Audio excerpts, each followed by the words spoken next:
Idukki പഴേരിക്കണ്ടത്ത് car പുഴയിലേക്ക് മറിഞ്ഞ് 5 പേർക്ക് പരിക്ക് പറ്റി. ഒരാളുടെ പരിക്ക് സാരമുള്ളതാണ്.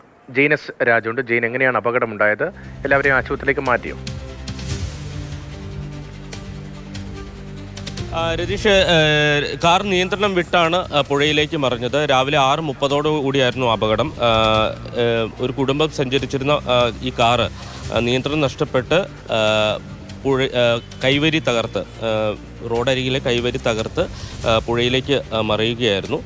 ഇതിൽ വാഹനം ഓടിച്ചിരുന്ന ആൾക്ക് ഗുരുതരമായി പരിക്കേറ്റിട്ടുണ്ട്. അതോടൊപ്പം തന്നെ പ്രായമായ 60 വയസ്സുള്ള ഒരു സ്ത്രീയും 10, 14, 15 വയസ്സുള്ള കുട്ടികളുമാണ് ഈ വാഹനത്തിലുണ്ടായിരുന്നത്. അവർക്കും പരിക്കേറ്റിട്ടുണ്ട്. അവരെ തൊടുപുഴയിലെ സ്വകാര്യ ആശുപത്രിയിൽ പ്രവേശിപ്പിച്ചിരിക്കുകയാണ്. എങ്ങനെയാണ് ഈ വാഹനത്തിൻ്റെ നിയന്ത്രണം നഷ്ടമായത് എന്ന കാര്യത്തിൽ വ്യക്തതയില്ല. ഇതൊരു ചെറിയ വഴിയാണ്, വീതി കുറഞ്ഞ വഴിയാണ്. ആ വഴിയിൽ നിന്നാണ് വാഹനം പെട്ടെന്ന് നിയന്ത്രണം നഷ്ടപ്പെട്ട് പുഴയിലേക്ക് മറിഞ്ഞത്.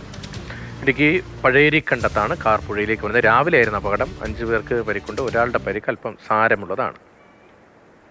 എടുത്തതും ലേശം താഴോട്ട് ഇറങ്ങിയത് പാലത്തിലേക്ക് വന്നു. വണ്ടി അവിടെ തന്നെ ഇതായി മറുകയാണ് ചെയ്തത്. വണ്ടി അവിടുന്ന് എന്താ സംഭവിച്ചത് എന്താണെന്നൊന്നും ഒരു പിടിയില്ല. ഒന്നാമത് വെളുപ്പിനെ നേരം വെളുക്കുന്നല്ലേ ഉള്ളൂ. എല്ലാവരും എഴുന്നേറ്റ് പള്ളിയിലേക്ക് പോകാൻ തുടങ്ങുമായിരുന്നു. പുറകെ ഞങ്ങളിവിടെ നിൽപ്പുണ്ട്.